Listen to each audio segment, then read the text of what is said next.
बिस्मिल्लाहिर्रहमानिर्रहीम। अस्सलाम वालेकुम नाज़रीन, आप यूट्यूब चैनल देख रहे हैं। मैं इमरान खान हूं। इस वीलॉग के आगाज़ में सबसे पहले दो बड़े ऐलानात हुए हैं, जिनमें एक ऐलान मुराद सईद साहब ने किया है।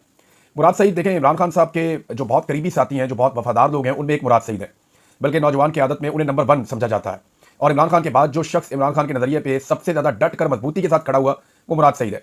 मुराद सईद ने इमरान खान की सियासत के लिए और इमरान खान साहब के नज़रिए के लिए अपना सब कुछ कुर्बान किया है। यानी इमरान खान साहब के साथ इन्होंने इमरान खान की वजह से सियासत शुरू की। बहुत सारे नौजवान हैं जो मुराद सईद के साथ सियासत का हिस्सा बने और वो सारे मुराद सईद को फॉलो करते हैं। मुराद सईद ने कई मरतबा अपनी जान पर खेल कर इमरान खान साहब के लिए हिफाजत का बंदोबस्त किया। वो अपने साथियों के साथ बहुत विजिलेंट रहे। बहुत सारे लोग मुराद सईद को जानते हैं। मैं उनकी ज़्यादा तारीफ करना जरूरी नहीं है, क्योंकि सभी जानते हैं कि मुराद सईद क्या है। अब इस मौके पर जब एक मायूसी फैल रही थी, इस मौके पर जब कारकुनों को एतमाद नहीं है लीडरशिप के ऊपर, इस मौके पर मुराद सईद ने एक बड़ा ऐलान किया है। और उनके ऐलान से बज़ाहिर ये लगता है कि अब मुराद सईद ने जिम्मेदारी अपने कंधों पर उठाने का फैसला किया है, क्योंकि एक मायूसी है। कई दिनों से नौजवान लगातार राब्ता कर रहे हैं, मुख्तलिफ प्लेटफॉर्म्स के ऊपर, मुख्तलिफ जगहों के ऊपर उनकी बातचीत हो रही है। कुछ अरकान असेंबली हैं, वो भी मायूसी का इजहार कर रहे हैं और वो बता रहे हैं कि हम डायरेक्शन लेस है इस वक्त। हमारी लीडरशिप पर हमें भरोसा नहीं रहा, क्योंकि वो हमें बार बार अकेला छोड़ देते हैं। और इमरान खान को जेल से निकालना बहुत जरूरी है और उसके लिए कोई लायामल हमारे पास नहीं है। इमरान खान एक तहरीक चलाने की बात करते हैं और हमारी लीडरशिप हमें तहरीक चलाने के हवाले से कोई लायामल नहीं दे रही, कोई डायरेक्शन नहीं है, कुछ हमें नहीं बताया जा रहा। यानी अगर ईद के बाद तहरीक चलानी थी तो रमजान मुबारक एक ऐसा महीना था जिसमें तैयारी की जाती। जिन्होंने तहरीक चलानी होती है वो फौरी तौर पर अनाउंस करते हैं, लोगों को निकलते हैं और बाहर आ जाते हैं, जैसा कि अख्तर मेंगल साहब ने किया, जैसा कि बलूचिस्तान में मुख्तलिफ ग्रुप्स कर रहे हैं। लेकिन यहाँ क़यादत जो है वो ज़हनी तौर पे भी तैयार नहीं है और अमली तौर पे भी कुछ नहीं कर रही। तो नौजवानों का ये गिला और शिकवा था। ऐसे में मुराद सईद साहब का जो स्टेटमेंट है वो मैं आपके सामने रखता हूँ, आपको अंदाजा हो जाएगा कि कैसे उन्होंने अब जिम्मेदारी अपने कंधों पर ली है। बानी और चेयरमैन पाकिस्तान तहरीक इंसाफ इमरान खान ने ईद के मौके पर तहरीक के अगले मरहले का ऐलान किया था। और पख्तूनख्वा के वो नौजवान जो 1 साल बनी गाला और जमान पार्क कैंप्स में रहे और हर अहम एक्टिविटी के मौके पर तमाम तर जबर और फस्तागियत का मुकाबला करते हुए काफिलों के लिए रास्ते क्लियर करते रहे। इंशाअल्लाह 6 अप्रैल को उन जानसाराने इमरान खान कन्वेंशन का इनेकाद होगा। 11 अप्रैल को स्वात अपने हल्के के ग्रैंड जिरगे से 2 नकाती एजेंडे, इमरान खान, बुशरा बीबी समेत क़यादत और कारकुनान की रिहाई और अमन की बहाली पर तफसीली बात करूंगा। तहरीक इंसाफ के हर एहतजाज में शामिल नौजवान और काफिले लाने वालों को भी तैयारी का कह दिया है। जैसे ही जामे प्लान सामने आएगा, आपको अमल दरामद होता हुआ दिखाई देगा। कराची और सिंध के नौजवानों को पार्टी से मुशावरत के बाद 1 हफ्ते में प्लान देने की हिदायत की थी। कल उनका तफसीली लायामल भी मौसूल हो जाएगा। अब ये कराची का बता रहे हैं कि वहां के नौजवान क्या करने जा रहे हैं। बलूचिस्तान के तमाम साथी पुरअमन एहतजाज करने वाले बलोच अवाम के साथ खड़े हैं और उनको एहतजाजी मार्च का इस्तकबाल करने की हिदायत जारी हो चुकी है। पीटीआई क़यादत भी बलूचिस्तान मार्च में शरीक हुई। इमरान खान के नजरिए और हदायत के मुताबिक क़यादत और कारकुन इंशाअल्लाह हर मजलूम के साथ खड़े रहेंगे। पंजाब जिस तरह 23 मार्च को निकला था, इससे वादे है कि पंजाब के कारकुनान तैयार हैं और खवातीन जिस तरह मुतहर्रिक होकर उनको लीड कर रही हैं, उनका यह किरदार मिसाली और काबिल तारीफ है। नॉर्थ पंजाब के नौजवानों को फ्लैश प्रोटेस्ट का सिलसिला जारी रखते हुए तहरीक के अगले मरहले की तैयारी पर फोकस रखने का कहा गया है। नॉर्थ पंजाब के नौजवानों के साथ तफसीली लायामल तयशुदा प्रोग्राम के मुताबिक जुम्मे को शेयर नहीं हो सका, इंशाअल्लाह जल्द उस पर भी पेशरफ्त होगी। अमन तहरीक के लिए भी इंशाअल्लाह अगले हफ्ते खैबर पख्तूनख्वा के तमाम कबीलों का जिरगा बुलाया जाएगा। मैंने अमन तहरीक के तमाम साथियों की मुशावरत से तहरीक के आगाज से कबल जिरगा इसलिए बुलाया कि मैं 2 दफ़ा कॉल दे चुका हूं और हजारों लोग भी निकले। लेकिन तहरीक की कामयाबी के लिए जरूरी है कि बार बार कॉल का इंतजार करने के बजाय ग्राउंड पर मौजूद तमाम कबीले जिम्मेदारी लेते हुए लीड करें। इसलिए फैसला यही हुआ है कि जिरगे में ही पूरा लायामल वादे करके उसी दिन से तहरीक का आगाज होगा इंशाअल्लाह। तो जनाब मुराद सईद साहब उस वक्त मैदान में आए जब एक मायूसी है पाकिस्तान तहरीक इंसाफ में क़यादत और क़यादत के फैसलों को लेकर, और वो मायूसी क्यों है ये मैं आपको आगे चल के बताता हूं। लेकिन अलीमा खान साहिबा ने भी एक अनाउंसमेंट किया है, एक ऐलान अलीमा खान साहिबा का भी है। वो ये कह रही हैं कि इन्होंने किसी भी सियासी शख्सियत को इमरान खान साहब से अडियाला जेल में आज भी मिलने नहीं दिया। हमारी इमरान खान साहब से जो आखिरी मुलाकात हुई थी वो 20 मार्च 2025 को हुई थी। हमारी जो अगली मुलाकात है इमरान खान साहब के साथ जो स्केड्यूल्ड है, आज देखें आप जब वीलॉग सुन रहे हैं तो ये 4 तारीख है, तो वो ये कह रही हैं कि 8 अप्रैल को हमारी मुलाकात इमरान खान साहब के साथ तय है और ये 3 हफ्ते के बाद हमारे भाई के साथ मुलाकात होगी। हमारी फैमिली इंशाअल्लाह अडियाला जेल 2 बजे पहुंचेगी और हमारा यही टाइम है जो हमें दिया गया है। अगर हमें इजाजत ना दी गई इमरान खान साहब से मिलने की, तो हमने ये प्लान किया है कि हम वहां पे धरना देकर बैठ जाएंगे अडियाला जेल के बाहर, जब तक कि हमें इजाजत नहीं दी जाएगी कि हम अपने भाई से मिलें। देखिए अलीमा खान साहबा ने अब धरने का ऐलान किया, इस पर पाकिस्तान तहरीक इंसाफ को उनको सपोर्ट करना चाहिए और करना पड़ेगा। इमरान खान साहब की फैमिली इस वजह से धरना करने जा रही है कि इमरान खान साहब से फैमिली की मुलाकात नहीं करवाई जा रही। और अगर ये पार्टी अपने लीडरशिप के लिए इंसाफ नहीं ले सकती, लीडर की फैमिली के लिए नहीं ले सकती, तो फिर तो ये बड़े मसाइल पैदा हो जाएंगे। पार्लियामेंट की सबसे बड़ी जमात है, सेनेट में इनकी बड़ी अक्सरियत है, कौमी असम्बली में सबसे ज्यादा मेंबर्स इनके पास हैं, एक सूबे में इनकी हुकूमत है और पूरे पाकिस्तान में अगर फॉर्म 45 के मुताबिक देखा जाए तो 2/3 से ज्यादा इन्होंने अक्सरियत ली हुई है। 70% आवाम इनके साथ खड़ी है या शायद इससे भी ज्यादा। तो अगर ये भी इंसाफ नहीं ले सकते अपनी लीडरशिप और अपने लीडर और उनकी फैमिली के लिए, तो फिर तो ये बहुत ही बड़ी माड़ी गल हो जाएगी, पंजाबी में कहते हैं। अच्छा, अब ये 2 ऐलानात हुए हैं। अब मैं आपको बताता हूं कि एक्चुअली अंदर गेम क्या चल रहा है। अमेरिका से जो मेहमान आने वाले हैं ना, उन मेहमानों के लिए असल तैयारी की जा रही है। ये जो मुज़ाकरात की पूरी कहानी सुनाई गई आपको, चीजें बहुत सारी आपके सामने रखी गई, ये सारी कहानी इसलिए है कि अमेरिका से मेहमान आ रहे हैं और उन मेहमानों के इस्तकबाल की तैयारी है। मुज़ाकरात का माहौल बनाया जा रहा है, इमरान खान साहब को कायल करने की कोशिश की जा रही है। कोशिश है कि इमरान खान साहब बात मान जाए और इसी कोशिश में इमरान खान साहब की कुछ ऐसे लोगों से मुलाकातें करवाई गई जो एस्टेब्लिशमेंट और इमरान खान दोनों के करीब है। यानी बैरिस्टर सैफ हो गए, वो एस्टेब्लिशमेंट के ही एक करीबी आदमी है। जैसा कि मैंने आपको बताया कि जैसे शहबाज शरीफ के साथ मोहसिन नकवी है, ऐसे ही अली अमीन के साथ बैरिस्टर सैफ है। दोनों बंदों को जो है वो आप समझ ले, वो शहबाज शरीफ से तगड़ा है, अली अमीन से तगड़ा है। और इसी तरह आदम स्वाति को भेजा गया कि आप जनाब जाके बनाएं इमरान खान साहब को, आपकी वो बात मानते हैं। तो उन्होंने भी जाकर कहा कि एस्टेब्लिशमेंट के साथ आप मुज़ाकरात के लिए मुझे आप चुन लें, आप मुझे मौका दें, मैं जाके करता हूं। लेकिन वो इमरान खान साहब ने बात नहीं मानी। अब गंडापुर साहब को भेजा कि 2.5 घंटे इनकी भी मुलाकात करवाई गई। हालांकि इमरान खान साहब को आधे घंटे से ज्यादा मिलने नहीं दिया जाता, लेकिन 2.5 घंटे मुलाकात करवाई गई। तो इमरान खान साहब को कोशिश की जा रही कि उनके मौके में लचक आ जाए। अगर इमरान खान साहब ने बात ना मानी तो फिर उनकी मुलाकात आने वाले मेहमानों के साथ मुश्किल हो जाएगी। हो सकता है हो जाए, ज्यादा प्रेशर पड़े तो, लेकिन मुश्किल हो जाएगा कि इमरान खान साहब की आने वाले मेहमानों के साथ मुलाकात करवाई जाए। अब कौन कौन अमेरिका से आने वाले जो मेहमान हैं या जो कांग्रेसमैन आ रहे हैं उनके साथ कौन कौन मुलाकात करेगा। इंटरेस्टिंग बात यह है कि पाकिस्तान तहरीक इंसाफ ने इसकी लिस्टें नहीं बनाई। इसकी जो फहरिस्त है वो आपकी इंटेलिजेंस एजेंसियां बना रही हैं। मैं आपको फिर बता रहा हूं कि पाकिस्तान की एस्टेब्लिशमेंट ये तय कर रही है कि पाकिस्तान तहरीक इंसाफ से जब मिलना चाहेंगे अमेरिकन, तो किस किस को हमने अमेरिकन के साथ मिलवाना है और उनको पहले हमने क्या ब्रीफिंग देनी है। वो ये चाहेंगे कि ऐसे लोग मिले अमेरिकन को जो बस सतही नौयत की बात करें, सियासी नौयत की बात करें, इन डेप्थ चीजों के अंदर ना जाएं, इंसानी हकूक की खिलाफवर्जियों की बात ना करें, तफसीलात उस लेवल पे जाके ना बताएं अमेरिकन को कि पाकिस्तान के लिए प्रॉब्लम क्रिएट हो जाए, पाकिस्तान की मौजूदा जो रजीम है, मिलिट्री बैक्ड गवर्नमेंट जो है, इसके लिए प्रॉब्लम ना हो जाए। तो अब इसमें जो है वो कुछ सहाफियों को भी मिलवाया जाएगा, वो भी चुने जा रहे हैं कि जनाब किसको मिलाना है किसको नहीं मिलाना। लेकिन वो जो आ रहे हैं ना वो बड़े सियाणे हैं और उनको पता है कि क्या करना है। देखिए अमेरिका में भी एक लड़ाई चल रही है और ये लड़ाई रिपोर्ट हुई है। मैं इस खबर पे भी वापस आऊंगा, किसको मिलवाना चाहिए और क्यों मिलवाना चाहिए और किसको मिलना चाहिए, ये लिस्ट कैसे बननी चाहिए, इस पे वापस आ जाते हैं। लेकिन अमेरिका से एक खबर आई है और ये खबर बड़ी इंटरेस्टिंग है। ये ड्रॉप साइट न्यूज के ऊपर खबर छपी, रेयान ग्रिम और मुर्तजा हुसैन ने यह खबर छापी। खबर तो बड़ी तफसीली और लंबी है, मैं इसकी समरी आपको बता देता हूं। खबर यह कहती है कि अमेरिका की हुकूमत और अमेरिका की इंटेलिजेंस एजेंसी के बीच में एक कशमकश चल रही है। यानी CIA पाकिस्तान के अंदर जो फौजी हुकूमत है या फौज की हमायत याफ्ता हुकूमत है, CIA इस सेटअप को चलने देना चाहती है और वो ये समझते हैं कि फौज के साथ डील करना पाकिस्तान में सियासतदानों से डील करने की निस्बत आसान है, लिहाजा फौज यहां पे जो मर्जी करे। पाकिस्तान एक एटॉमिक मुल्क है तो फौज के साथ ही अपने मामला को आगे बढ़ाते हैं। CIA की ये सोच है और CIA इस कशमकश में इस तरफ खड़ी है। दूसरी तरफ जो डोनाल्ड ट्रंप की एडमिनिस्ट्रेशन है वो किसी और तरह इस सारे मामले को देख रहे हैं। स्टेट डिपार्टमेंट देख रहा है कि पाकिस्तान के अंदर हालात बहुत खराब है, इंसानी हकूक की पामालियां हो गई हैं, पूरा का पूरा इलेक्शन चोरी हो गया है, फिर ट्रंप के इमरान खान साहब के साथ एक ताल्लुक भी है। इन सारी चीजों को लेकर वो एक डिफरेंट चीज देख रहे हैं कि जो सियासतदान आते हैं तो उनके पास ज्यादा इख्तियार होता है, ज्यादा मार्जिन होता है फैसले लेने का। एस्टेब्लिशमेंट उतने फैसले ले नहीं पाती।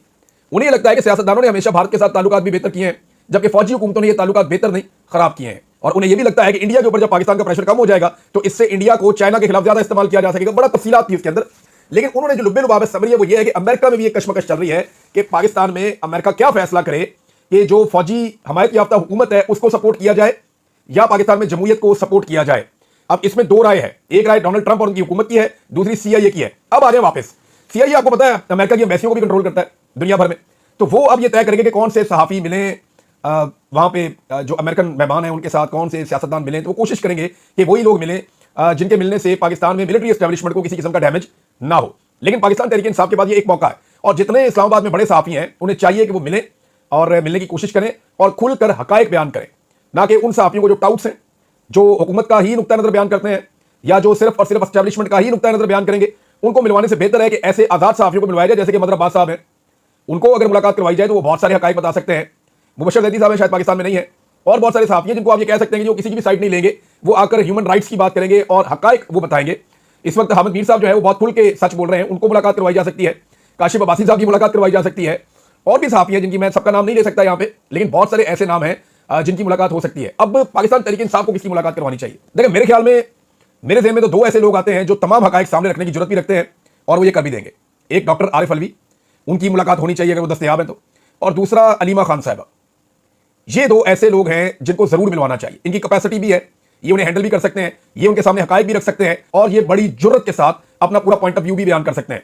तो अगर इनकी मुलाकात पाकिस्तान तहरीक इंसाफ करवाएगी तो फायदा होगा। अदरवाइज बहुत सारे लोग ऐसे हैं वो प्रेशर में भी आ जाते हैं, कंप्रोमाइज भी हो जाते हैं और हमने ये सब कुछ होता हुआ देखा है। तो ये मुलाकातें नाज़रीन होनी चाहिए ताकि उनके पास सही मामला पहुंचे। लेकिन पाकिस्तान की एस्टेब्लिशमेंट जो प्लान कर रही है वो ये प्लान कर रही है कि हम इस तरह का माहौल बना दें कि जैसे मुज़ाकरात हो रहे हैं, चीज़ें तो हल होने की तरफ जा रही हैं, इमरान खान साहब तो बस कुछ अर्से में बाहर आ जाएंगे, हमारा तो सारा मामला ठीक हो चुका है, ओवरसीज पाकिस्तानियों से भी मिले हैं, उनको भी हमने मना लिया है, तो अमेरिकन ओवरसीज आए थे, उनके साथ मामला अच्छे चल रहे हैं। आजकल हम एक ओवरसीज कॉन्फ्रेंस भी करने जा रहे हैं जिसके अंदर दुनिया भर से बंदे बुला लिए हैं अच्छे कपड़े पहना के, और उनको ये कह दिया है कि आपने इन्वेस्ट कुछ नहीं करना, बस सिर्फ आपने अपनी शक्लें दिखानी है, आपने यहाँ बैठ के नारे लगाने, अच्छे अच्छे सवाल जवाब करने और आपको फुल प्रोटोकॉल मिलेगा, आपके ऊपर रियासत पूरा खर्चा करेगी, फिर आप वापस चले जाइएगा। बेशक आप इन्वेस्टमेंट ना करें पाकिस्तान में, वैसे इन हालात में इन्वेस्टमेंट करता भी कोई नहीं है। अब नाज़रीन जो गंडापुर साहब हैं उन्होंने एक इंटरव्यू दिया, उस इंटरव्यू के बहुत सारे हिस्से तो बड़े मज़ाहिया थे, उनको आप इंजॉय कर सकते हैं और आप करते भी रहेंगे। बड़े फिल्मी सीन थे, लेकिन जो एक्चुअल उन्होंने एक काम किया, उन्होंने आतिफ खान, असद कैसर और शहराम तरकई को आड़े हाथों ले लिया और उन्हें इमरान खान साहब का हवाला देते हुए साजिशी करार दे दिया। अब देखिए, जब आप साजिशी कहेंगे किसी को तो दूसरी तरफ से जवाब भी आएगा। अब उनका जवाब क्या आता है वो मैं रब्ता करूंगा सुबह इन लोगों से, इनसे पूछूंगा जनाब कि आपको इमरान खान साहब ने टिकट नहीं दिया क्योंकि वो समझते हैं कि आप साजिशी हैं और ये आपके वज़ीर आला कह रहे हैं, हम नहीं कह रहे, तो आप लोग क्यों साजिशें करते हैं? सुबह ये सवाल उनके सामने रखना चाहिए। दूसरा, तैमूर झगड़ा साहब के ऊपर भी इल्जाम लगाए अली अमीन गंडापुर साहब ने, और ये उनके ऊपर इल्जाम लगाया कि जनाब वो ठीक नहीं है, उनकी करप्शन और दीगर चीज़ें वो बयान करते रहे, उनके लोग भी ये कहते रहे। अब जो अकाउंटेबिलिटी कमेटी है, इंटरनल अकाउंटेबिलिटी कमेटी उन्होंने एक बनाई हुई ना इमरान खान साहब ने, 3 लोग हैं उसमें, मैंने आपको बताया था। उस कमेटी ने तैमूर झगड़ा साहब को भी लिख दिया जनाब आप जवाब दें। तो तैमूर झगड़ा साहब ने स्टेटमेंट दे दिया, उन्होंने एक बड़ा अजीब सा मसला उठा दिया तैमूर झगड़ा साहब ने। वो स्टेटमेंट में आपके सामने रख देता हूं, ये बड़ा इंटरेस्टिंग है। झगड़ा साहब कहते हैं कि वज़ीर आला खैबर पख्तूनख्वा अली अमीन गंडापुर के असासे 10 करोड़ हैं। ये आप इलेक्शन में, जब इलेक्शन कमीशन आपके कागजात नामजदगी जमा करता है तो आप अपने असासे लिखते हैं कि आपके पास असासे कितने हैं। तो उन्होंने कहा अली अमीन गंडापुर के असासे 10 करोड़ हैं, तो एक साल में उन्होंने पार्टी के ऊपर 75 करोड़ कैसे खर्च कर दिए? तहकीकात क्यों नहीं हो रही? इसकी तहकीकात होनी चाहिए। वैसे ये तहकीकात जरूर होनी चाहिए, और अगर ये अकाउंटेबिलिटी कमेटी इसके ऊपर तहकीकात करना चाहती है कि ये पैसे कहां से आए और क्या वाकई ये पैसे अली अमीन गंडापुर साहब ने, जैसे कि दावा किया जाता है, अपनी जेब से खर्चे हैं, तो क्या वाकई उन्होंने अपनी जेब से खर्चे हैं? ये दूध का दूध और पानी का पानी हो जाएगा।